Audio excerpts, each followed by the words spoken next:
5 अक्टूबर यानी कि कल से वर्ल्ड कप 2023 का आगाज होने वाला है। अगर हम इस मुकाबले की बात करें तो जो पहला मुकाबला होगा वर्ल्ड कप 2023 का वो खेला जाएगा इंग्लैंड वर्सेस न्यूजीलैंड के बीच में। आपको याद होगा कि 2019 की ये दोनों टीमें जो थी वो फाइनलिस्ट टीमें थी, जिस कारण 2023 का शुरुआती मुकाबला इन दोनों के बीच आयोजित कराया जा रहा है। तो हम लोग अपने इस वीडियो में देखने वाले हैं कि जो अहमदाबाद का नरेंद्र मोदी स्टेडियम वो उसका पिच रिपोर्ट क्या कहता है, पिच कंडीशन क्या कहता है, वेदर फॉरकास्ट भी समझा जाएगा। फिर देखा जाएगा कि दोनों टीमों का प्लेइंग 11 क्या बनकर निकलता है, मतलब किस प्लेइंग 11 के साथ दोनों टीम खेलने वाली है। और न्यूज के बारे में, प्लेइंग 11 के बारे में हम लोग डिस्कस भी किया जाएगा कि इंजरी अपडेट क्या है दोनों टीमों की। तो पहले बात कर लेते हैं कि पिच रिपोर्ट क्या है। तो सबसे पहले जान लेते हैं कि ये पहला मुकाबला अहमदाबाद के नरेंद्र मोदी स्टेडियम में खेला जाने वाला। ये मुकाबला इंग्लैंड और न्यूजीलैंड के बीच में है। तो आपको पता होगा आईपीएल मैचेस जिसने भी देखे होंगे वहां पर एक वेल बैलेंस्ड पिच मानी जाती है। ज्यादा एडवांटेज बैटर्स की तरफ रहता है, मतलब बॉल बल्ले पे आसानी से आती है। और वहीं अगर हम बात करें दूसरे चीज की तो यहां पर थोड़ा बहुत पेसरों के लिए भी पिच मददगार रहती है, मतलब पेसर भी अच्छा खासा अगर लाइन लेंथ बनाकर रखें तो अच्छा खासा मदद जनरेट कर सकते हैं। तो ये तो पिच रिपोर्ट था, लेकिन कुछ इंपॉर्टेंट ऑब्जर्वेशन की बात कर लेते हैं कि नरेंद्र मोदी स्टेडियम पर कैसा क्यूरेटर पिच बनाने का प्रयास करते हैं। तो अगर हम अपने ऑब्जर्वेशन की बात करें तो यहाँ पर क्यूरेटर ऐसे ही पिच प्रीफर करते हैं जो थोड़ा सा बैटिंग फ्रेंडली पिच हो। आईपीएल के मुकाबले अगर आप देखे होंगे तो यहाँ पर आपको समझ में आ जाएगा कि आईपीएल के जो मैचेस थे रिसेंट टाइम में नरेंद्र मोदी स्टेडियम काफी बल्लेबाजों के मुफीद पिच बनती है। बात दूसरी कर लेते हैं, जो अंडर लाइट्स होती हैं, जब बॉल अंडर लाइट जाती है शाम का जो मतलब सेकेंड इनिंग रहेगा वहां पर थोड़ा सा शुरुआती ओवरों में मूवमेंट भी प्रोवाइड होगा, मूवमेंट भी मिलेगा पेसर्स को। Pacers get some extra bounce, गेंदबाजों को जो पेसर्स होते हैं उनको थोड़ा सा एक्स्ट्रा बाउंस भी मिलता है।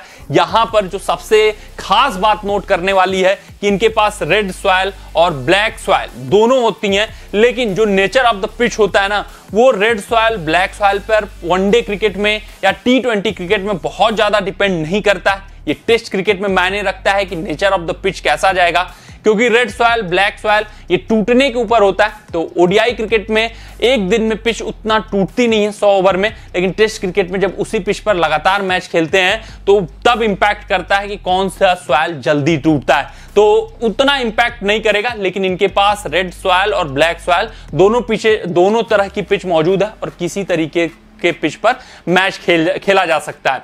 बात कर लेते हैं कि लास्ट 3 मुकाबलों पे इनका यहां का स्कोर कैसा है। यहां से आप अनुमान लगा सकते हैं कि पिच कैसी रहने वाली है। भारतीय टीम 265 रन, 237 रन, 176 रन, फिर उसके बाद 178, 193, 169। आप देख सकते हैं कि ओडीआई क्रिकेट की बात करें, लास्ट 3 मैचेस की बात करें तो यहां पे आप अनुमान लगाकर चलिए score in the range of 250 to 270 बनने वाले हैं। और थोड़ा बहुत यहां पर गेंदबाजों और बल्लेबाजों दोनों के लिए मदद रहने वाला है।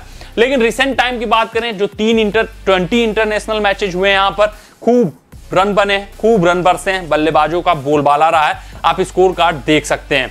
वो आप बात कर लेते हैं दोनों टीमों के प्लेइंग 11 के बारे में, जो सबसे इंपॉर्टेंट बात है। तो सबसे पहले हम लोग इंग्लैंड का प्लेइंग 11 देखेंगे, लेकिन कुछ अपडेट जान लेते हैं। बेन स्टोक्स जो इनके सबसे बड़े मैच विनर खिलाड़ी हैं वो चोटिल हो गए हैं और शायद पहला मुकाबला वो न खेले। हालांकि कोई कंफर्म न्यूज नहीं है, क्योंकि अगर हम बात करें उनके कप्तान जॉस बटलर की तो उन्होंने कहा है कि उनको हिप इंजरी है, हिप में निगल है और उनका फिटनेस टेस्ट होगा, उसके बाद ही कंफर्म हो पाएगा कि बेन स्टोक्स पहला मुकाबला खेलेंगे न्यूजीलैंड के खिलाफ कि नहीं खेलेंगे। तो उसी हिसाब से ये प्लेइंग 11 है। ओपनिंग बल्लेबाजी में आपको दिख रहे होंगे डेविड मलान, बेस्टो, 1 डाउन पे जो रूट, 2 डाउन पे आपको बेन स्टोक्स या हैरी ब्रूक। बेन स्टोक्स अगर फिट होते हैं तो कंफर्म प्लेइंग 11 में होने वाले हैं, फिर हैरी ब्रूक को बाहर का रास्ता दिखाया जाएगा। लेकिन अगर हैरी ब्रूक फिट होते हैं, बेन स्टोक्स अगर चोटिल होते हैं तो हैरी ब्रूक खेलते हुए इस प्लेइंग 11 में दिखेंगे। कप्तान होंगे इनके जॉस बटलर, फिर उसके बाद लियाम लिविंगस्टन बतौर हरफनमौला खिलाड़ी इस टीम में खेलते हुए नजर आएंगे। और भारतीय पिचों पर लियाम लिविंगस्टन का बहुत ही उपयोग करने वाली है इंग्लैंड टीम। फिर मोइन अली, सैम करन भी एक पेस ऑलराउंडर के तौर पर खेलते हुए दिखेंगे। फिर आदिल राशिद, मार्को डियाक्रिसोक्स मार्कवुड को और इसलिए किया गया है क्रिस ओक्स की जगह, क्योंकि अगर अभ्यास मैचेस देखा जाए तो वहां पे मार्कवुड ने उतनी गेंदबाजी नहीं की है, जिस कारण एक कॉज ऑफ कंसर्न हो सकता है कि उनके पास मैच प्रैक्टिस नहीं है और वो क्रिस ओक्स की जगह और उनकी जगह क्रिस ओक्स खेल सकते हैं और रीस टॉपली इनके जो 11वें खिलाड़ी होंगे। तो अगर पेस डिपार्टमेंट की बात करें तो रीस टॉपली, मार्कवुड फिट हुए तो वो खेलते हुए नजर आएंगे और सैम करन, ये 3 इनके प्रमुख पेसर होने वाले हैं। स्पिन डिपार्टमेंट में आपको आदिल राशिद, मोइन अली, लियाम लिविंगस्टन, ये 3 महत्वपूर्ण स्पिनर दिखेंगे जो रूट भी कुछ ओवर स्पिन गेंदबाजी कर सकते हैं, मगर उनको बहुत ही एक्सट्रीम कंडीशन में ओडीआई फॉर्मेट में बॉलिंग दी जाती है। अब बात कर लेते हैं न्यूजीलैंड टीम के प्लेइंग 11 के बारे में। यहां पर आपको 2 मेजर अपडेट है। उनके कप्तान केन विलियमसन पहला मुकाबला नहीं खेलेंगे, वहीं अगर बात करें टिम साउदी की तो वो भी खेलते हुए ये मुकाबला नजर नहीं आएंगे। तो उनका प्लेइंग 11 कुछ इस प्रकार बनता है। डेवन कॉनवे एज यूजुअल खेलते हुए दिखेंगे, ओपन करेंगे। विल यंग उनके साथ पार्टनरशिप ओपनिंग जोड़ी उनकी रहेगी। फिर Daryl Mitchell, Tom Latham, Glenn Phillips, Rachin Ravindra या जिमी निशाम। तो रचिन रविंद्र इसलिए कि बहुत ही बेहतरीन प्रदर्शन किया है, चाहे हम अभ्यास मैचेस की बात कर ले वहां पर, और ये स्पिन गेंदबाजी करके देंगे जिस कारण एडवांटेज हो सकता है। फिर Mitchell Santner, Ish Sodhi, Lockie Ferguson, Trent Boult, Matt Henry. Means यहां पर आपको लॉकी फॉक्सन, ट्रेंट बोल्ट और मैट हेनरी आपके 3 पेसर होंगे।